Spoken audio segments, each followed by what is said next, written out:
Iran युद्ध का पूरी दुनिया पर जो गंभीर असर पड़ रहा है उसी से जुड़ी। युद्ध से तेल, गैस, कोयले की सप्लाई चेन प्रभावित हुई। दुनिया भर में ईंधन की कीमतें रिकॉर्ड स्तर पर पहुंच गई। कई देशों में एनर्जी लॉकडाउन जैसे हालात हैं। यूरोप, अमेरिका, एशिया के देशों में महंगाई बढ़ती नजर आ रही है।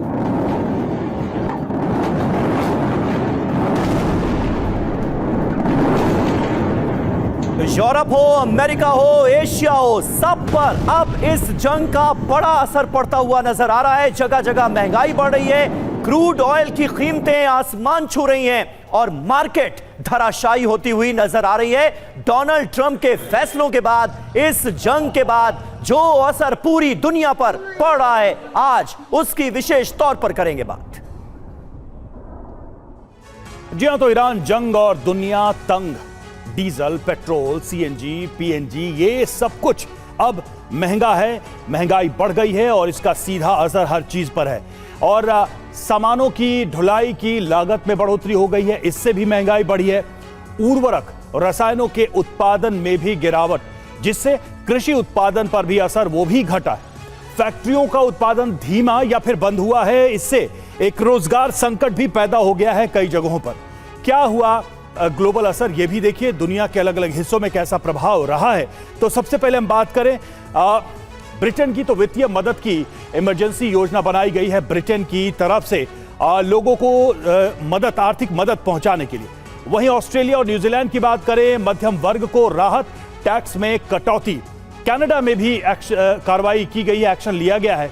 बाजार के हिसाब से कीमतों में बदलाव जारी है। वहीं चीन की बात करें, कम प्रभावित, पहले से बड़ा स्ट्रैटेजिक ऑयल रिजर्व बनाया हुआ है चीन ने, तो अभी तो सीधा असर चीन पर बहुत ज्यादा दिखाई नहीं देता है। अफ्रीका, ऊर्जा, कृषि के साथ खाने के सामान भी महंगे हुए हैं। भारत की बात करें, कमर्शियल सिलेंडर और प्रीमियम पेट्रोल के दाम बढ़े हैं। भारत में सरकार ने कई अहम फैसले लिए हैं इस प्रभाव को रोकने के लिए। बड़ी बात यह कि आर्थिक मंदी की चर्चा भी तेज हो गई है। बिल्कुल, तो देखिए किस तरह से एक बड़ा असर पूरी दुनिया पर इस जंग का पड़ता हुआ नजर आ रहा है, जो हम सब के लिए चिंता का सबब है। और इस बीच ईरान युद्ध का पिछले 12 घंटे में बड़ा असर दिखा है। दुनिया के 10 से ज्यादा देशों में पेट्रोल महंगा हो गया है। अब तक दुनिया के 85 देशों में पेट्रोल के दाम बढ़े। ये स्थिति है, ये हालात है।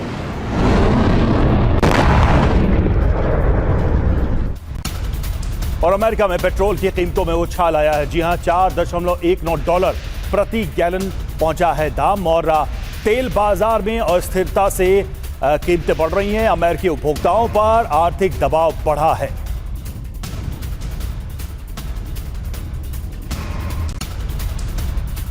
और ईरान युद्ध से पाकिस्तान में भी हाहाकार मचा हुआ है। पेट्रोल के दामों में 137 रुपए प्रति लीटर की भारी भरकम बढ़ोतरी की गई है।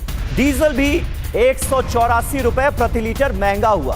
पाकिस्तान में पेट्रोल 458 और डीजल 520 रुपए प्रति लीटर तक पहुंच गया है।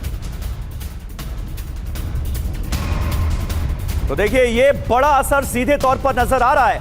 हालांकि अगर इंडियन करेंसी के हिसाब से तुलना की जाए पाकिस्तान की, तो वो वैसे ही आधी है, लेकिन फिर भी आप देखिए कि दाम इतने ज्यादा बढ़ गए हैं कि वहां पर हाहाकार मचा हुआ है। एक बड़ा असर पूरी दुनिया पर नजर आ रहा है। रिकॉर्ड स्तर पर ईंधन की कीमतें पहुंच गई हैं और जगह जगह पेट्रोल के दामों में इजाफा हुआ है। कई देशों में एनर्जी लॉकडाउन जैसे हालात हो गए हैं और पिछले 12 घंटे में बड़ा असर इस जंग का देखने को मिल रहा है।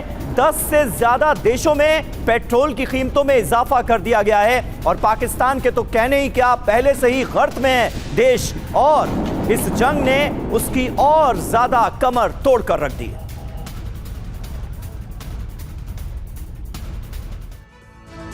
तो देखिए 12 घंटे में किन देशों में फटा फ्यूल बम, आपको बताते हैं क्या हुआ है किन देशों में। सबसे पहले पाकिस्तान की बात। पेट्रोल और डीजल के दाम 42% तक बढ़ गए, 42%। संयुक्त अरब अमीरात यूएई 30% से 70% तक की भारी वृद्धि हुई है। ईंधन की कीमतों में लगभग 30% का उछाल देखने को मिल रहा है। बिल्कुल ये इंपैक्ट हम आपको बता रहे हैं। और दूसरे देशों की बात करें तो चेक गणराज्य की बात करें, उछाल रोकने के लिए सरकार को दखल देना पड़ा है। रोमानिया की बात करें, बढ़ती कीमतों को रोकने के लिए टैक्स को घटाना पड़ा है। ऑस्ट्रेलिया कीमत कम करने के लिए फ्यूल एक्साइज। जी हां, तो इस तरीके से अलग अलग देशों में कदम उठाए जा रहे हैं इस इंपैक्ट को कुशन करने के लिए, रोकने के लिए। जी हां, तो कई अफ्रीकी देशों में एक साथ बढ़ोतरी की गई है। चेक गणराज्य, Malawi, Tanzania, Mauritania, Gambia, Botswana, Mali, इन सभी देशों में एक साथ बढ़ोतरी कर दी गई है। हमारे साथ तमाम खास मेहमान मौजूद हैं और दुनिया भर की स्थिति प्रोफेसर दीप्ति तनेजा हमने अपने दर्शकों के सामने रखी है कि किस तरह की आर्थिक चोट का सामना आज की तारीख में इस जंग की वजह से दुनिया को करना पड़ रहा है। लेकिन जंग तो अभी भी जारी है, दूर दूर तक इसके रुकने के आसार नजर नहीं आ रहे हैं। तो आगे किस वक्त की तैयारी करे दुनिया? देखिए समीर जी, आपने जैसे कहा कि ज्यादा इम्पैक्ट पिछले 24 घंटे में देखने मिला है। कारण उसका ये है कि जब ट्रंप ने कल संबोधन देना था पूरे विश्व को, अमेरिका की जनता को, तो सबको शायद एक उम्मीद थी कि वो अपने आप को विजयी घोषित करके, जैसे वो एक नैरेटिव्स पे चलते हैं, और वो कहीं तरीके से किसी तरीके से युद्ध की समाप्ति की कोई घोषणा करेंगे कि एग्जिट प्लान बताएंगे कि 2 से 3 हफ्ते में हम यहाँ जीत गए, वहां जीत गए, कोई नैरेटिव बना के ही चाहे वो एग्जिट करते। लेकिन ऐसा कुछ हुआ नहीं। उन्होंने कहा बहुत कुछ, लेकिन उन्होंने काम की बात एक भी नहीं करी, और ये बिल्कुल नहीं कहा कि एग्जिट प्लान क्या होगा।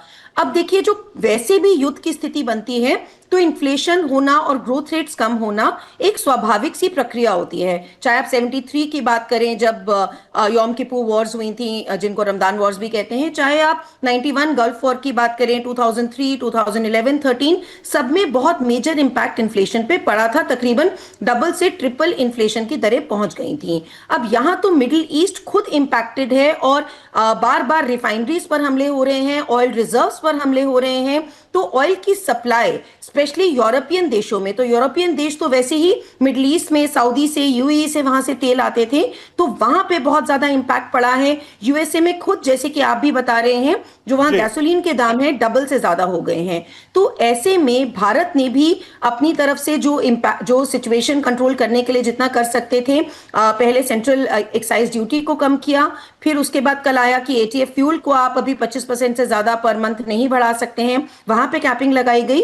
तो ऐसी स्थिति में ये मानना कि हम पे कोई इंपैक्ट नहीं होगा, ये एक बहुत ज्यादा, मैं कहूंगी, मेक बिलीव वर्ल्ड, एक इल्यूजन में रहने वाली बात होगी, क्योंकि सीधा असर तो एनर्जी पे पड़ेगा ही पड़ेगा। वो इम्पैक्ट दिख भी रहा है, वो इम्पैक्ट, वो असर हमें दिख भी रहा है दीप्ति जी, और पूरी दुनिया में दिख रहा है। लेकिन हम चलते हैं तेल अवीव, जहां पर मनीष झा हमारे सहयोगी इस वक्त जुड़े। मनीष, हर रोज तो हम ये आपसे जानते ही हैं कि कहां हमले हुए, कितना असर हुआ जरा, लेकिन अगर इकोनॉमी के लिहाज से इजराइल की बात करें, तेल अवीव की बात करें, खाने पीने की चीजें, फ्यूल की किल्लत हो या फिर उसका प्रेशर हो, लोगों के रोजमर्रे के काम धंधे की बात हो, इजराइल में कितना इंपैक्ट है? क्योंकि वो वार की पार्टी है, वो युद्ध में एक पक्ष है, उस पर हमले हो रहे हैं, वो युद्ध में शामिल है, उस पर कितना असर है, कितनी दिक्कत हो रही है लोगों को, कैसे सरकार मैनेज कर रही है, वहां पर क्या स्टेप लिए गए और क्या इंपैक्ट है? बिल्कुल रवि, और अगर मैं इसकी शुरुआत यहाँ से करूँ कि अगर मैं इस वक्त औसतन दुनिया के सबसे महंगे जगह पर हूँ तो गलत नहीं होगा। युद्ध का बहुत असर पड़ा है यहाँ पर, काम धंधे से लेकर पूरी अर्थव्यवस्था में, कारोबार और उन सब की हालत में। हर दूसरा तीसरा आदमी जो मुझे यहाँ मिलता है वो कहता है कि मेरा जॉब छूटा हुआ है, अभी मेरे पास काम नहीं है। होटल, जो बड़े बड़े होटल और बड़ी बड़ी इमारतें आप देख रहे होते हैं, वो खाली पड़े हुए हैं, उसमें ना के बराबर लोग हैं। टूरिस्ट बाहर से तो आ ही नहीं रहे हैं, बिजनेस करने वाले लोग भी नहीं आ रहे हैं, और ज़्यादातर जो ऑफिस है वो बंद पड़े हुए हैं। जो टैक्सी सर्विसेज में लोग हैं वो सब कह रहे हैं कि हमारे पास कोई खास काम ही नहीं है। तो हर लिहाज से देखा जाए तो इकोनॉमी की स्थिति तो काफ़ी असरदायक है। ये तब जबकि बहुत ज़्यादा आबादी नहीं है, केवल 1 करोड़ की आबादी वाला देश है, लेकिन युद्ध का भयानक असर पड़ा है। हाँ ठीक है, आप ये कह सकते हैं कि इजराइल के लिए ये जंग 28 फरवरी को नहीं शुरू हुई, बल्कि 7 अक्टूबर 2023 के बाद से लगातार इजराइल जंग लड़ रहा है। तो धीरे धीरे करके, लेकिन अब उसका असर इतना ज़्यादा हो गया है कि अब आप हर किसी से भी मिलेंगे तो वो पहली बात यही कहेगा कि युद्ध की वजह से मेरे काम को लेकर, मेरे कारोबार को लेकर कितना असर पड़ा है। और जाहिर है कि इसकी कीमत इजराइल चुका भी रहा है। इसके अलावा अगर रणनीतिक तौर पर भी देखें तो चूंकि युद्ध में अच्छा खासा इन्वेस्टमेंट हो रहा है या एयर डिफेंस के मिसाइल जो इस्तेमाल हो रहे हैं उसमें काफ़ी खर्च हो रहा है, तो हर तरह से नॉर्मल बिजनेस भी और युद्ध में होने वाले खर्च की वजह से भी इजराइल की इकोनॉमी पर, इजराइल के बजट पर इसका बहुत ज़्यादा असर पड़ा है और वो किसी युद्ध में होने वाली तबाही से कम तो हरगिज नहीं है। बिल्कुल, ये बहुत महत्वपूर्ण है और इजराइल को भी इस जंग की कीमत चुकानी पड़ रही है। बड़े पैमाने पर इजरायली अर्थव्यवस्था को भी इसका नुकसान जाहिर हो रहा है, क्योंकि अब तो पूरी दुनिया इसकी कीमत झेलती नजर आ रही है।